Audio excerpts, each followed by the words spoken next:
Okay, so hello students. Para maging clear lang sa atin yung lesson ng week number 4 natin, hindi naman siya medyo mahirap kasi it's just the beginning of the concepts, 'no? Mas okay kasi na mas malaman mo yung konsepto para mai-apply mo siya dun sa mismong content, 'di ba? So, this is the basic concept. Importante malaman niyo yung concept, eh, 'no? Kasi 'pag alam mo yung konsepto ng isang teorya, mas makakasunod ka o makakasabay ka dun sa application na tinatawag.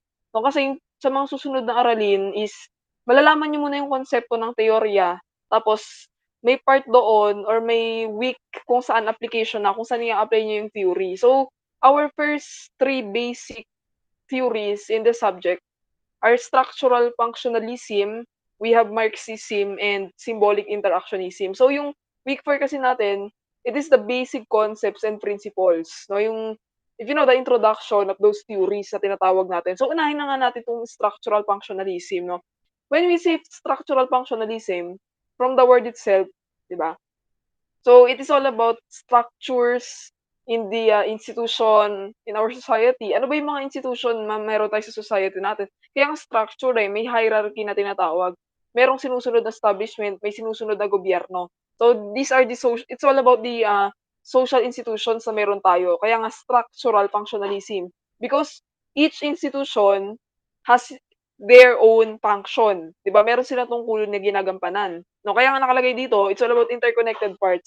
How would you connect education from religion? How would you connect government to economy? So, social institutions in structural functionalism, we have five. As stated in the screen, we have five institutions: religion, we have education, family, government, and economy. So, they are the basic social institutions of the society, which states that they are very interconnected with each other. Of course, ano bang gusto ng education, ano bang gusto ng religion? Stability, 'no? Stable, being stable, solidarity, 'di ba? Magbibigay tayo ng ilang example dito, 'no? Well, structural functionalism is a basic theory that we are all experiencing, 'no? Hindi lang kasi porke teorya na nabasa mo is mahirap na. We can just apply this by knowing the concept na tinatawag. Kaya I think hindi naman mahirap itong mga topic natin dito sa theory kasi nandiyan na naman lahat ng example, nandito na yung paliwanag natin, ano? So just, sumunod lang kayo dito sa social institutions na tinatawag natin, 'no? Religion, education, family, government, and economy, 'no? And for the, functionalist view using structural functionalism na tinatawag natin, 'no, they promote progress, justice, peace. Ano ba yung mga positive things in the society? The social institutions are really needed, 'di ba? The schools are needed for education, the church are needed for the religion or any worship activities, the government institutions, 'di ba, Department of Justice and other, cabinets or departments in our government. Of course, they have the function. The school is function to learn, to teach, 'di ba, to, teach minds, touch hearts, and transform lives, et cetera, like that. And the society is, like they are interrelated with each other, and without the other institution, they cannot operate, 'di ba? Kaya nga sinabi nila functions, lahat ng bagay or lahat ng institusyon ay merong function na ginagampanan, 'di ba? And also, sa politics is also meron din 'yan, ano? Social stability ang pinakatinitignan ng structural functionalism. 'Di ba may advantages and disadvantages. For instance, yung pandemic, what's the role of the school, what's the role of education, 'di ba? The, challenges that we are all experiencing, 'di ba? Paano naman magiging stable 'yun, ano? And also consensus, okey. 'Pag sinabi kasi nating consensus, dapat nagkakasundo-sundo yung miyembro ng isang, grupo ng isang society, nagkakaroon ng harmony, nakakasabay sila, 'di ba, like sa online classes, 'no, nakakasabay yung mga estudyante, nakakasabay yung mga teacher, meron silang capability to go along with the online classes na tinatawag natin, na value system sa gobyerno, lalo na ngayong election 2022, 'di ba, ang daming naghahain ng COC or ng, certificate of candidacy, 'di ba? Parang nagkakagulo-gulo na yung politics, but how can the people, the voters, 'di ba, how can they, adopt those things in the value system ng politics? Dapat may agreement sila, sino ba talaga yung iboboto natin, para yung iba nga dun panghati lang ng boto, 'di ba? So ayun, consensus kailangan magkasundo-sundo kayo, may consent kayo, agreement ng, isang grupo. Halimbawa kayo sa section ninyo, 'no, you already have your presidents in the class, 'di ba, your class officer. So nagkaroon kayo ng consensus sa isa't isa, nagkaroon kayo ng pagkakasundo-sundo. Sino yung iboboto natin, sino ba yung mas applicable sa posisyon na ito? 'di ba? That's what functionalist view because people believe that when you're using structural functionalism, all institutions or all people in the society have their functions kasi meron silang responsibility, meron silang obligation to do. Kaya nga may consensus, no, sabi nga dito, once consensus is achieved, society is assured of a well-functioning system. Siyempre 'di ba kailangan naman ng agreement, kailangan magkasundo-sundo for a certain, agreement 'no, to be implemented. Kagaya nga nung binigay kong example sa inyo. So, yun yung sa tingin ng functionalist view or ng structural functionalism. And then, it's all about parang structural functionalism is like there should be an, good society. It's like being idealistic na, okay dapat perfect 'to, dapat perfect lahat-lahat. Sabi nga dito, kaya lang yung negative lang 'no, when structure of society do not function as intended, if that structure of institution failed to do his or her duties or obligations in the society, 'di ba? Magkakaroon ng chaos, magkakagulo talaga. O 'di ba? For instance, yung sa health system ng Pilipinas because of the issue of PhilHealth, you know that? The issue of PhilHealth, 'di ba maraming taong nataranta lalo na sa situation ng pandemic, kulang na sa ospital kasi nga lumulobo nga yung bilang ng nagkakaroon ng COVID-19, 'no? If the society or the health system of the Philippines, um being in chaos o nagkakaroon ng kaguluhan or unstable, 'di ba, unstable administration or whatever, of course, the function itself will not work. Kaya nga may negative din. Hindi lang puro positive yung functionalist. Okay 'pag may education, ayan, magiging maganda yung career natin 'no, but not all about that, 'di ba? And also, eto nga, hindi lang kasi positibo lagi yung tinitignan ng ano, ng ng, structural functionalism ano. They can also view disruptions o yung mga certain things unexpected, like malfunction of government, may corruption, 'yan. Of course, magiging failure, lack of affection, broken relationship with the family, irrelevant curriculum or, poor equality of education. So, ilan sa mga example na maaaring makaapekto dun sa functionalist view or sa structural functionalism ng isang institusyon 'no, to achieve stability, order, and progress. Para siyang hierarchy kasi siya, dapat okay masunod 'to para magkaroon ng magandang resulta, 'di ba? Sino naman ang ayaw ng magandang resulta, 'di ba? For all of the government, 'di ba, the election 2022, the education system today, the health system, yun naman kasi yung mga latest issue ngayon, 'no? Which is kailangan talaga ng social stability, how are we going to balance those things, 'di ba? And also, ito na nga yung binigay kong example is education, 'di ba?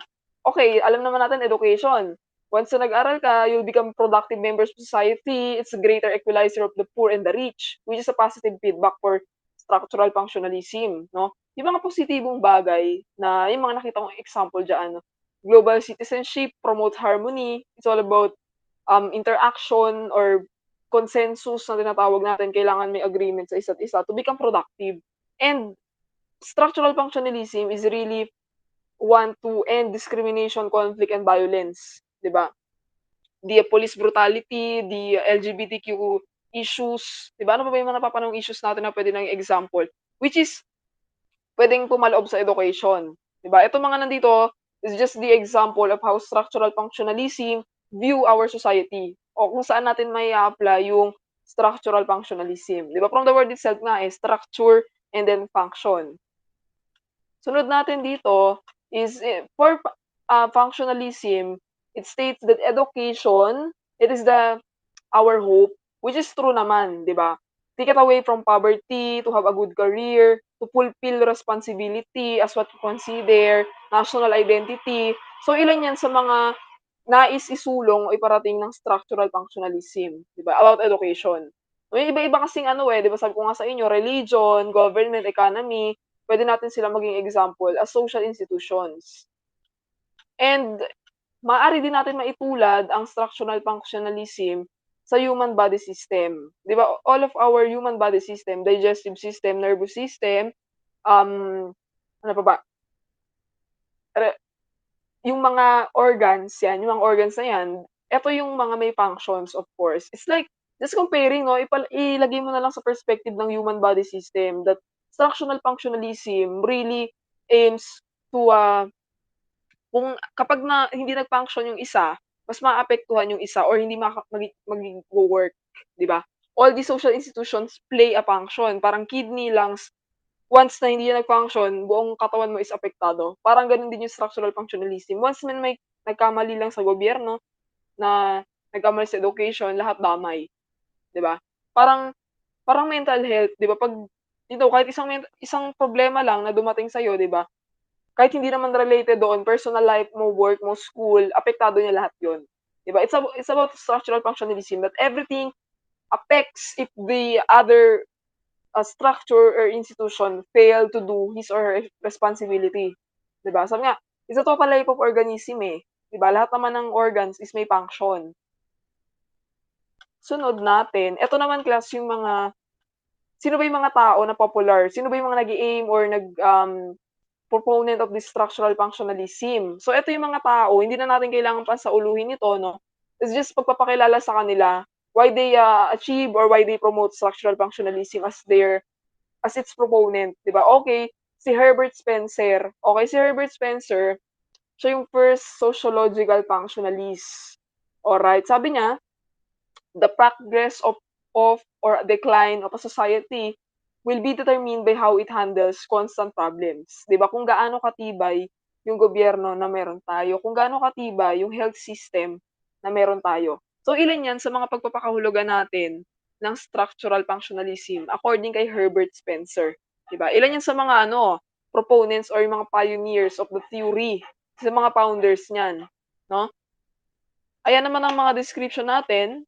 Si Auguste Comte 'no, the father of sociology rather 'no, he believes that scientific method o ito nadaanan natin nung week 1, it could be applied to the study of human behavior and society. Hindi lang siya sa science, 'di ba na sinabi ko sa inyo nung week number 1, which kaya nga nasa social science din ang scientific method because may parte din siya sa lipunang ginagalawan natin, hindi lang sa experiments, but also in sociology na tinatawag natin. And na nga sinabi ko empirical evidences because according to him, ire-relate natin yung empirical evidence or yung mga senses natin in the way of positivism, 'di ba, on how we, due to, observation 'no. Sabi niya dito, positivism is a way of thinking based on the assumption that it is, possible to observe social life and establish empirical, valid, and reliable knowledge about how it works. Without observation or without proof, evidences 'no, society, institutions will not function. Of course, kailangan niya ng election, kailangan niya ng, investigation 'no, sa posisyon kung halimbawa. So ilan 'yan sa mga pagpapakahulugan natin na senses, observations, evidences are really, kailangan talaga siya for a institution to function. So yun yung pagpapakahulugan ni Auguste Comte. Okay. Pangatlo natin ay si Emile Durkheim. So Emile Durkheim is also part of sociology 'no, and, he states that the study of society using structural functionalism, it involves social facts. Parang kahawig din siya kay Auguste Comte pagdating sa empirical method which is kailangan ng evidences. Pero sa kanya kasi, social facts are laws, morals, ano ba yung mga sinusunod natin na ordinance sa school, sa government, 'di ba? Beliefs and, fashions, cooperation, ayan. Kailangan natin sumunod sa batas, kailangan natin sumunod sa protocols, MECQ, GCQ, et cetera, et cetera. Ayan, so he believes more on the law, more on the authority, legislature, 'di ba, sa batas, ayan. And also, Emile Durkheim believes that structural functionalism may occur in our society if we have cooperation. Ito na nga yung counterpart ng consensus na binabanggit ko kanina. Wherein, yan nga nakalagay dito, with the presence of general consensus 'no, among the, members of society by obeying laws, ordinances, 'di ba, magiging maganda yung function ng rules and organization na meron dito sa Pilipinas. Okay, ilagay natin, i-localize natin, kasi mapapansin niyo 'di ba yung mga teorya or yung mga tao na napapag-aralan natin, mga international, eh, 'no, Europeans, Americans, British, 'di ba? But we can just put it in application, in applying in our country, in the Philippines, 'di ba? Aware naman kayo diyan sa situation. So ayun, sabi nga ni Emile Durkheim, through laws, obeying laws, 'no, and will achieve consensus 'no, for the institution to function orderly, 'di ba? Well, magkakaparehas din naman kasi yung ibang mga proponents ng structural functionalism 'no. And also Robert Merton 'no, he believes that there are, manifest functions. Eto mapag-aaralan natin 'to sa application ng structural functionalism 'no. Meron tayong tinatawag na manifest function and then the latent function. So, bigyan na natin ng overview 'yan 'no. 'Pag sinabi kasi nating manifest functions, these are the recognized and intended consequences. Ito yung mga bagay na we are aware, we are, it's being it's common sense lang, "Okey, eto alam mo 'to." Manifest function nga, eh, so recognition. When you say latent function, magbibigay ako ng example mamaya. When you say latent function, ito naman yung kabaliktaran. Ito naman yung unrecognized, 'di ba, hindi natin napapansin. Ito yung mga hidden agenda. 'Pag kasi manifest, alam na alam mo na agad, eh, na 'pag nanonood ka ng balita, "Okey, MACQ pa rin kami." Alam mo na yung gagawin mo, magsi-stay ka sa bahay, susundin mo yung protocols. Ano yung latent function na maaaring mangyari? No, may possibility na, yes, nalaman nga namin yung MCECQ guidelines, pero may mga nag-o-obey pa rin ng protocols, may lumalabas pa rin ng bahay, 'di ba, may gumagala pa rin, 'di ba, ayaw mag-stay sa bahay, 'di ba, mas lalo nagse-spread yung virus, 'di ba? So, ayun yung example natin ng manifest and latent function. So, yung latent kasi is hidden agenda. Hindi mo agad siya makikita, hindi mo agad siya mapapansin without examining a deeper explanation or analyzation of that certain situation. Sa manifest function kasi alam na alam mo na agad, kaya ang manifest, eh, nakukuha mo siya agad, napi-pick up mo. 'Pag latent kasi, hidden. That's, parang sikreto siya na, okey gano'n oo nga 'no, gano'n pala. Parang late mo na siya ma-analyze. So that's how Robert Merton contextualize structural functionalism into two dimensions, the manifest and the latent function, 'no? So eto nga yung example ko, 'di ba sabi ko nga tawag dito, i-explain natin 'to sa susunod na week, but it's not this should be week number 5 ano. And eto nga yung bigyan natin ng diin 'no, manifest and latent function example, college, okey. When you go to college, ang manifest function nun, okey given naman 'pag nag-aral ka ng college, will promote your dedication in jobs after graduation, makakakuha ka ng magandang trabaho, makakakuha ka ng information, makakakuha ka ng skills, 'di ba? But the latent function, hindi napapansin ng karamihan na 'pag sinabi mong hindi ka naman kasi sigurado kung 'pag tumungtong ka ng college at naka-graduate ka is makakakuha ka kaagad ng work, 'di ba? Sabi nga dito sa dami ng populasyon ng Pilipinas na meron tayo, we have 110 million na population and we are a younger population, 'di ba? Dahil more on sa atin ay teenagers, yung age nila between 18 to 30 years old or, 35 gano'n 'no. The latent function for being, or going to college is that you are not sure if you are going to be hired right away when you graduate. So that's the latent function. Ano yung hidden agenda?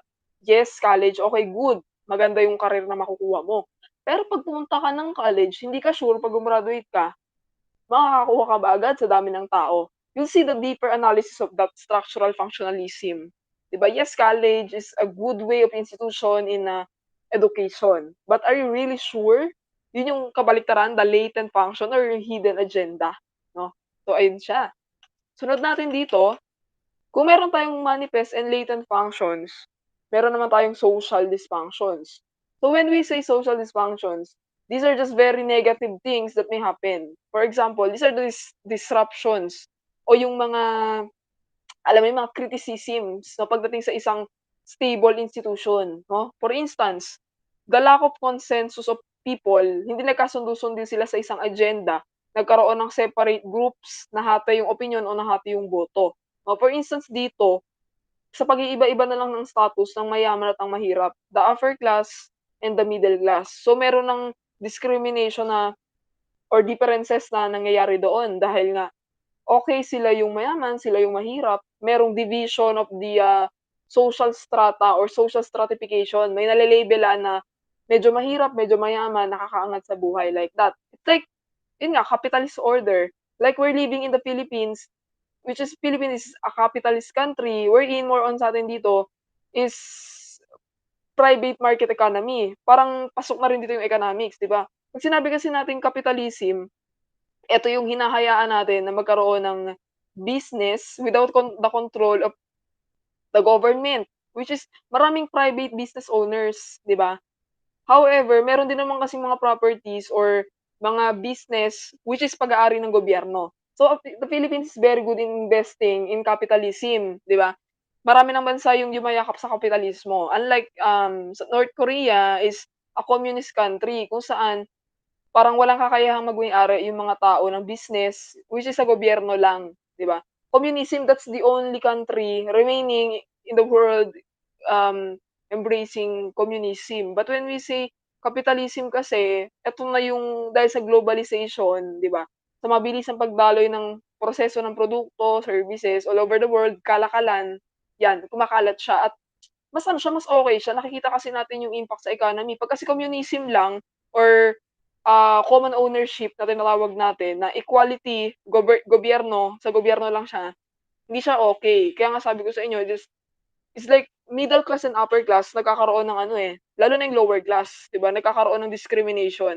So yun yung ilan sa mga social dysfunctions na meron ng structural functionalism, 'no?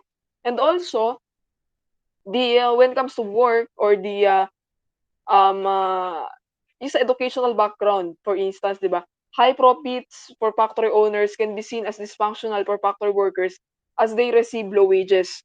Merong injustice or merong, negative or disadvantages na maaaring makaapekto din sa work. So, ilan 'yan sa mga social dysfunctions. It's like negative, those are negatives, 'di ba, social dysfunctions. Ayan nga, nandito na sa definition natin.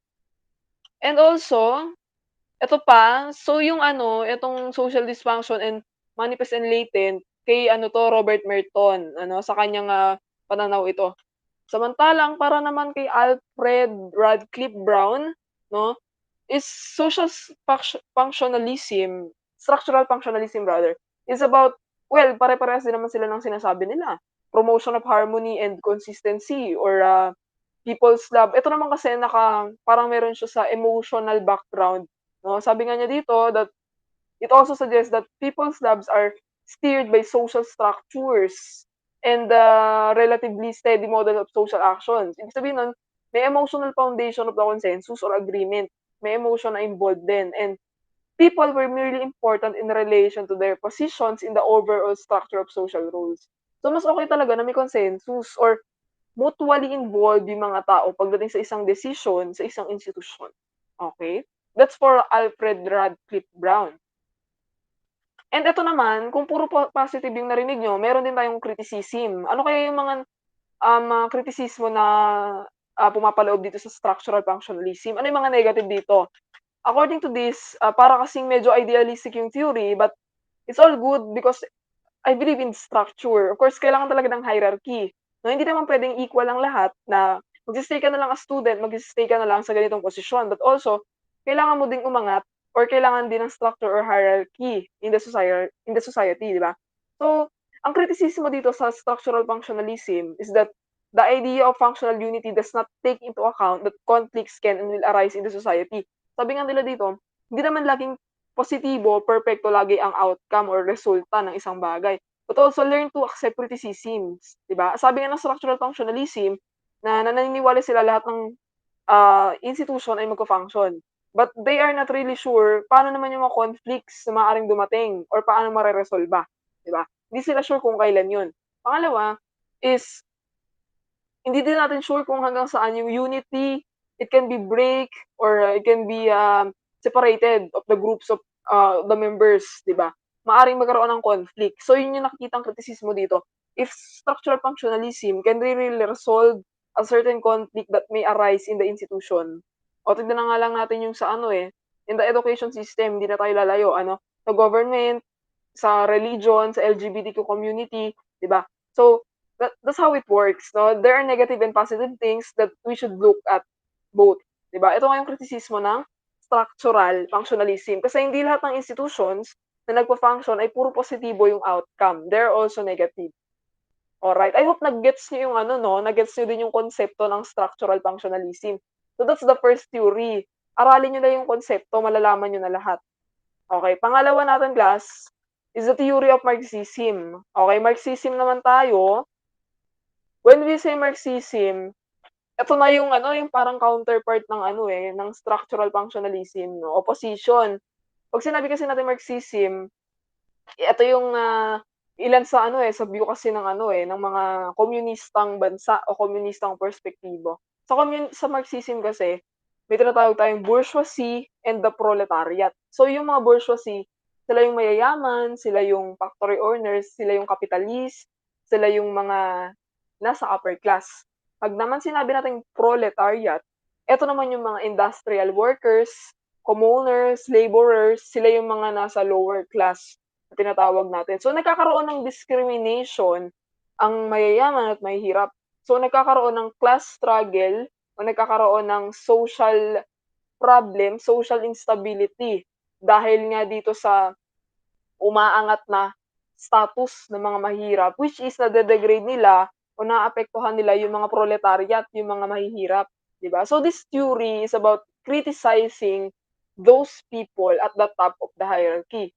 And naniniwala din ng Marxism that there's an exploitation because the capitalists, those people na nakakaangat sa buhay, gain profit rather than those people who are working or the laborers, 'di ba, who are working for them. So eto yung nakikita ng Marxism and the proponent of this theory is Karl Marx, 'di ba? And eto yung mga ilang, binibigyang pansin 'no, social inequality, there's a social injustice, 'di ba? There's, discrimination, exploitation, oppression. Kailangan pantay lang dapat yung society which is very impossible to happen kung lahat ng tao ay equal. Kailangan nga sabi ko nga sa inyo ng hierarchy. We cannot live in a world wherein, equal things, mananatili ka na lang bang estudyante, mananatili ka na lang bang laborers? Lagi pa 'pag sinasabing laborers is ino-oppress o dine-degrade or, sabihin na nating hindi kayang umangat in the status quo ng lipunan, 'di ba, hindi naman gano'n. But, according to this theory 'no, they believe in ano, disproportion, nagkakaroon daw ng inequality between the owners and the laborers na tinatawag. And also, Marxist view is like those with economic power have control over the political system.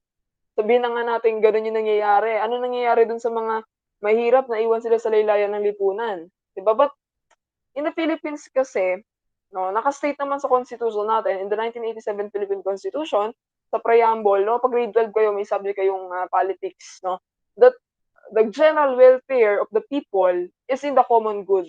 No, naka-state doon na hindi naman sobrang unfair ng ating society to be for the, lower class to be degraded or to be, mabalewala sila, 'no? Sila pa nga yung mas focus ngayon, nandiyan ang poor peace, nandiyan ang, libreng edukasyon, nandiyan ang libreng, pabahay, et cetera ng gobyerno para sa mahihirap, 'no? But Marxists believe about this, 'no? And also sabi nga ni Karl Marx, so Karl Marx is the proponent of this theory, Marxism, 'no, profit from goods should be equally divided among the laborers since they are the ones who work to produce such goods. Eh, paano naman kung gusto mong magtrabaho? Hindi mo naman choice yun, eh. Siyempre you want to work to earn money or to earn, whatsoever.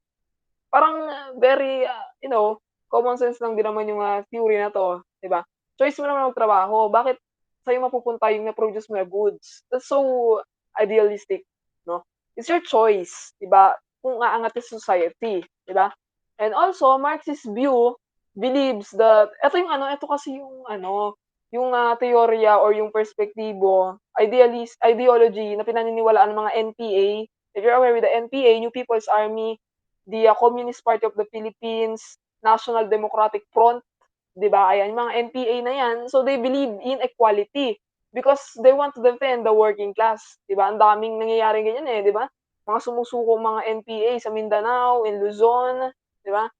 And our government, the Duterte administration, seeks to, reduce the NPAs or yung mga rebelde na tinatawag, ano, because they often believe this theory, the Marxism, 'no? Sabi nga nila there's, class conflict or class struggle nagkakaroon nga, oppression, nade-degrade yung mga working class. Nade-degrade ba yung mga estudyante ngayon? Napakasarap nga ng buhay ng mga estudyante ngayon sa online classes, 'di ba? So, sige tignan natin yung perspective ng teacher and the student and the education system. Sabihin, "Ay ang hirap ng module, ay ang hirap ng ganito." Wherein we are 2 years na tayo in the pandemic and I hope nakapag-adjust na tayo lahat in the online classes, 'di 'di ba? Nandiyan naman ang module, nandiyan naman ang online classes, 'no? Regardless sa capabilities, 'di ba? Yun nga, sabihin na natin wala namang inequality doon. But it's how we siguro psychological factor na lang yun, eh, 'no, sa struggle natin in the pandemic, 'no? And also, according to this theory, Marxism, this is very impossible to happen for a democratic country, republican country, the Philippines, is revolution is the last option of Marxism. Do you think by means of revolution, nagkaroon ng confrontation or physical violence in our country, matatapos na yung the fight behind between capitalists and the proletariat and the bourgeoisie? Do you think that's the solution? Because according to this theory, revolution is the only option for the clash of the two classes, social classes, to end. But that's very impossible to open, no? Sunod natin dito is, eto nga sabi ko sa inyo, Marxism is like kapatid siya ng communism, eh, ng communist society, no? Wherein communist kasi, sabi ko nga kanina, North Korea is like classless society with only common ownership. Lahat-lahat tayo parehas, wala tayong karapatan na umangat, which is very impossible, 'di ba? There should be a hierarchy, no? Kung saan mas lamang ka sa kanya, hindi mo capable 'tong bagay na 'to kasi nga we can see differences between each other. 'Di ba? Kasi nga sabi dito, private property and profit-based economy are replaced by public ownership. Kayo ba, papayag kayo lahat ng bagay is public ownership? Even your home, even your electricity, et cetera, in your house? Do you believe that thing? 'Di ba? Hindi naman pwede 'yon na, okay, lahat na ng pagmamahali ng gobyerno, wala ba kaming karapatan na magmay-ari ng sarili namin as private ownership? It's very impossible. Just to see North Korea, how devastated that country is. If you can watch in YouTube, no, tignan niyo yung status ng North Korea. Sobrang tagong-tago siya sa buong mundo. No, so that's the only country in the world embracing communism or the Marxist view na tinatawag natin. Yung China kasi dati, yan, socialism, communism yan, pero nagbabago na siya, naging capitalist na siya. And even Russia, Cuba, ayan, may mga ilang remaining countries pa kasi na yumayakap sa communism, eh. No, even Vietnam, di ba? Ayan. Okay. So, bigyan din natin ng example, ilagay naman natin sa perspektibo ng Marxism yung education, no? Para daw sa Marxism, ang edukasyon daw ay nag-o-oppress, nag-e-exploit ang mahirap. Dahil ang mga nakakapag-aral lang daw ang mga umaangat at ang mga hirap ay naiiwan. 'Di ba? Yun yung sa pananaw nila. 'Di ba? School is very biased as a social institution. Ang school daw ay para lang sa mayayaman, para lang sa mga may alam, sa matatalino at para sa mga walang alam. Yun ang pananaw ng Marxism. And also, school does not provide equal educational opportunity. So eto yung perspektibo ng mga yumayakap ng Marxism, and I hope hindi naman kayo ganito, no? Well, things change, 'di ba? In the evolving of time, in the modern era, lalo na sobrang high-tech natin ngayon. Sunod natin, school is an arena of competition and struggle. Diba, hindi naman siguro gano'n.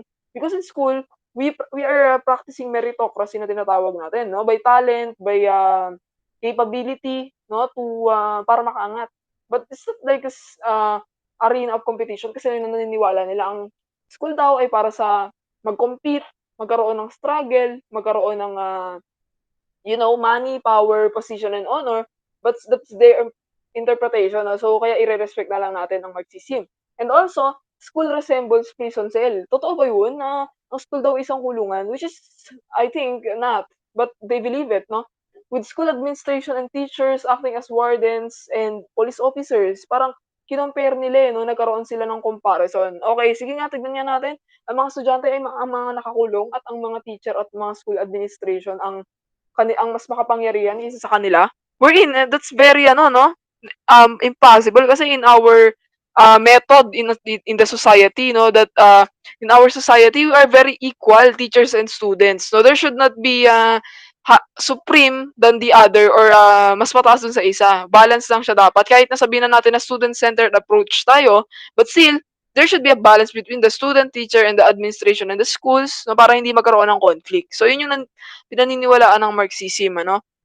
Sunod natin ay mga proponents ng Marxism. Okay, so dalawa lang naman sila, no? Magtropa tong mga 'to 'no, si Frederick Engels and si Karl Marx. So lahat ng mga pinagsasabi ko sa inyo about Marxism and that theory is written on their book, The Communist Manifesto. So sinulat nila yung libro na ito kung saan tumutukoy ito doon nga sa Marxism or sa oppression between the proletariat and the bourgeoisie.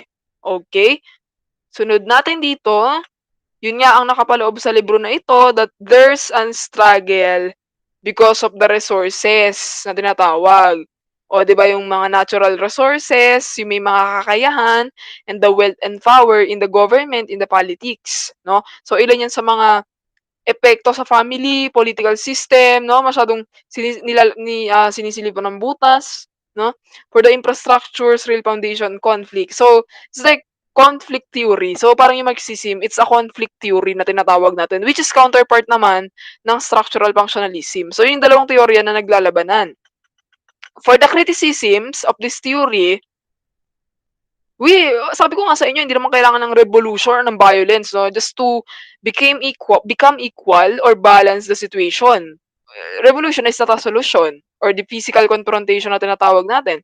And the criticism of this theory is hindi lang kasi siya lagi nakafocus sa wealth, sa pera, sa power, but how about the ideas of the culture? 'Di ba? Wala namang mas mataas na kultura sa isang kultura. 'Di ba? Parang ethnocentrism na yung lumalabas, no? Oo, no? When you say ethnocentrism kasi, there is in ethno meaning there's a culture who is dominating than the other. 'Di ba? Parang ganoon yung view nila, ano, may mas mataas na kultura. Well, sa tingin ko naman ay hindi naman ganoon, ano? Sunod naman natin dito is how about the human experience or the wealth? More on material na lang ba sila? Sa pera, sa posisyon, o sa kakayahan?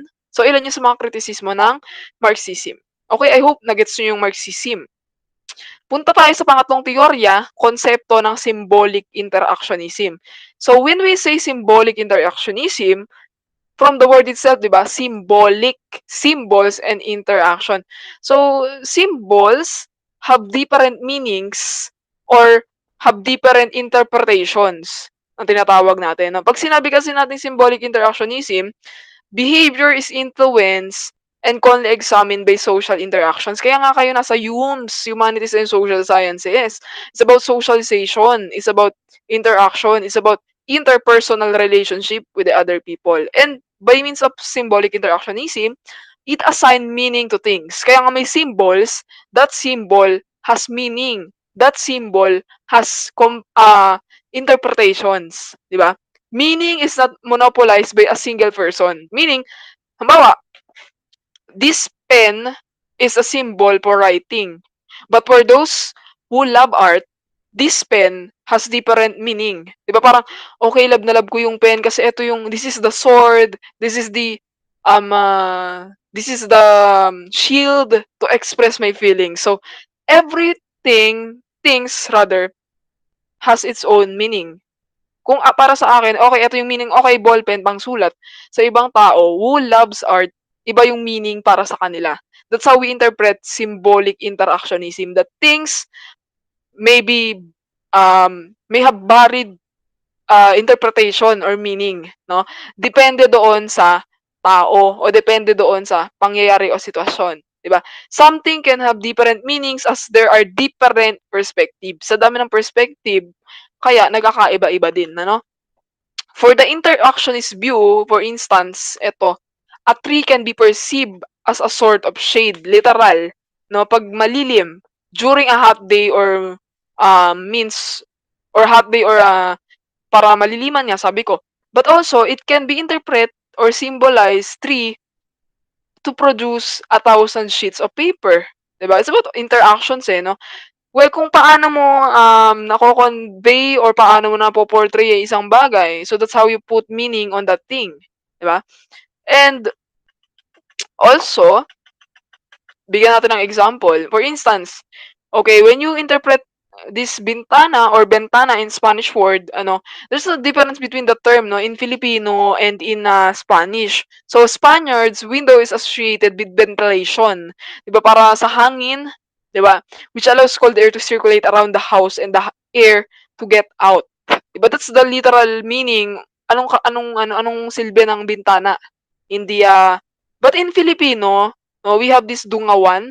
So, dungawan is like, hindi lang siya sa ventilation, but the Filipinos interpret windows is to look something outside para tumingin sa labas, 'di ba? Which is true naman, no? It's like socializing art to see those persons outside, 'di ba? So nagkakaroon ng pagbabago or changes sa dungawan or bintana na tinatawag, no? And also, this dungawan and bintana in symbolic interactionism is like having a different meaning throughout the times. Another example natin dito is symbolic interactionism explores not just association of meanings, but also the changes of occurs within the association. So meaning, ito naman yung sa pagkakaiba ng gamit nila through times or the modern time. And then, the association is how the people interpret that thing, that symbol throughout the time. And these are the historical roots of symbolic interactionism. First thing is Herbert Bloomer. When you say Herbert Bloomer, humans act toward things on the basis of the meanings that things have for them, and the meanings of things derive from social interaction. So by means of social interaction, maybe we can cope up with the symbol itself. And according to Herbert Bloomer, the human should interact with the thing in order for her or him to interact with that thing on how can he perceive that if he really experience that symbolic interaction.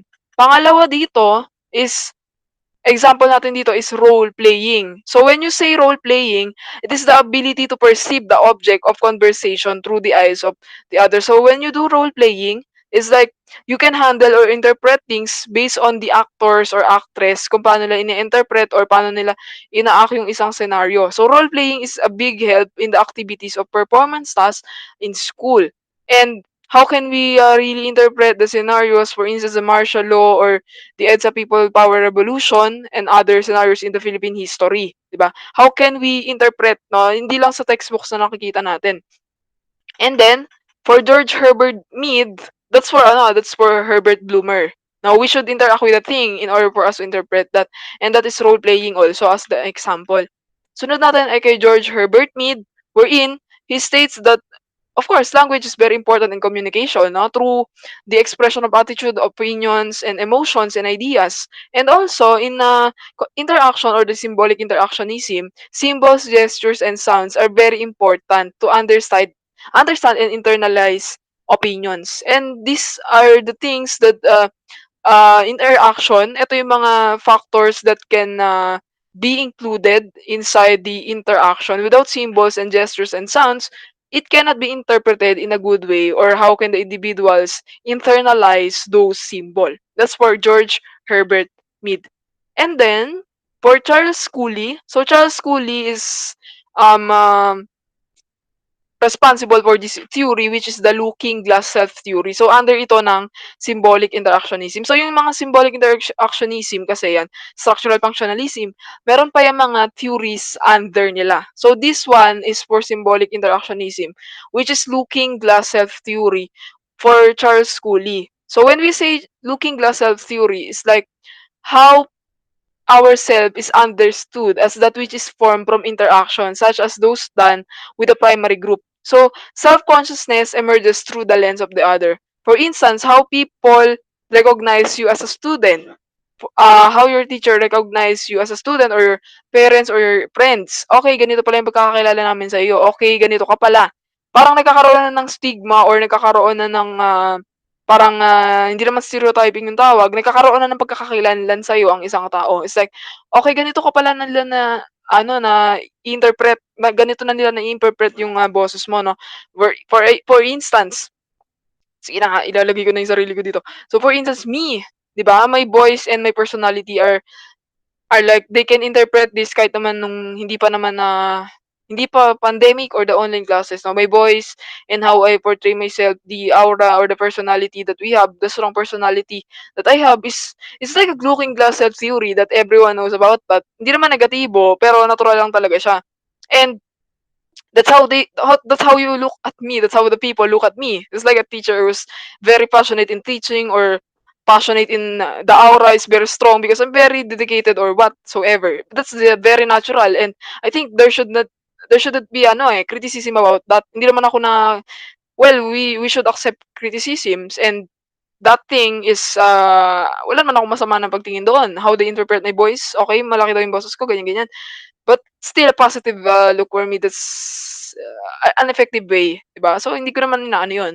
But how people interpret me, so you as the audience of this video, 'di ba? So 'yun yung kanilang pananaw. Yan, na-apply niyo na nga yung symbolic interactionism eh. By that example na sinabi ko, ano, that's how looking glass self theory applies under symbolic interactionism. O ayan na, nabigay ko ng example yung sarili ko dyan. And also, how you interpret the nagkakaroon ng misinterpretation sa chats, 'di ba? Pag walang emojis, kapag walang expression or yun nga, emojis nga, no? Akala galit ka, akala yung expression mo, but it's not like that, 'di ba? It's how people interpret those things or those symbols. So, example ko na yung sarili ko dyan sa symbolic interactionism. Okay, sige, I'll let you view me as that person, the personality, unapproachable, etc., etc. But that is the symbolic interactionism that you portray to yourself na sinasabi niyo sa akin. But let's accept that criticisms, etc., etc. We should welcome criticism as well, no? And also, according to Charles Cooley, ang nangyayari tuloy, nalaman na nung tao na, ganito pala ako nakikita nila, ganito pala yung interpretation nila sa personality ko. Ang nangyayari niyan, may effect naman doon sa individual na tinutukoy. Maybe the effect is like, the individual recognizes himself in the eyes of the other. Okay, ganito siya. Ganito ang kanyang personality. Alright. Naintindihan namin, okay, ganito pala yung pagkakakilala namin sa iyo, ganito pala yung interpretation mo sa sarili mo. So, ang effect niyan dun sa tao, okay, ganito pala, sanay na ako, parang gano'n. Nasanay ka na, and then throughout the times, malalaman mo, kahit hindi mo pa namimit yung mga tao na iyon, for example, kay mga estudyante, hindi pa kayo namimit, alam ko naman yung sasabihin ng mga estudyante ko, ganito ako, ganito yung personality, but it's how they interpret things, di ba? Sunod naman is the criticism, no, matatapos na to. So the criticism of this theory, the symbolic interactionism, ano, parang ang tinitiling na dito is parang ang focus lang kasi niya is a small group interaction, small group. It cannot accommodate a big group or a big experimentation, something like that. It is systematic. It relies on qualitative data rather than the quantitative, kasi sa qualitative more on interview, more on narratives, 'di ba? More on observations na tinatawag natin, no.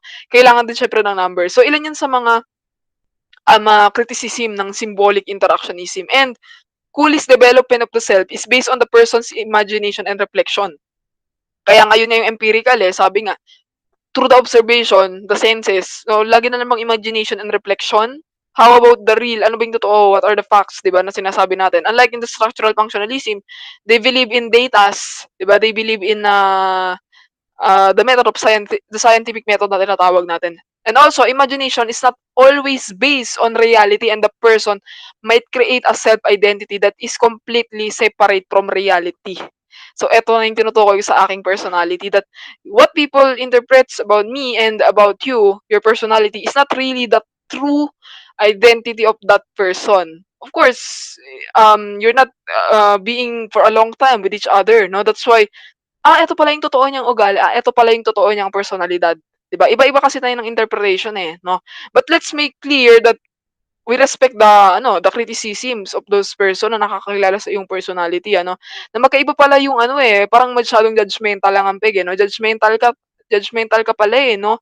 Ng mga bagay-bagay na ngayon, So ayun, that's the criticism, no? That we should not imagine, or we should not, hindi siya approachable, hindi siya nakakatakot siya, ganyan-ganyan. But see what is the reality behind that personality. Malay mo, nature niya lang talaga yon, na malaki yung boses niya, pero hindi naman siya maldita or negatibo yung tingin, or ganito na lang talaga siya yung way niya, di ba, to portray himself in teaching, etc., etc.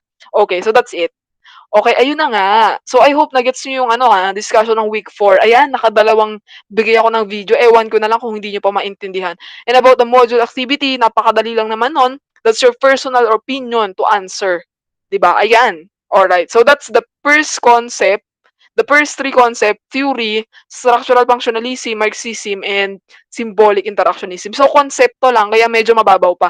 Pag tumagal, i-apply natin siya sa application. Okay, so thanks so much for listening to this week number 4, and I hope you understand the lesson. Alright.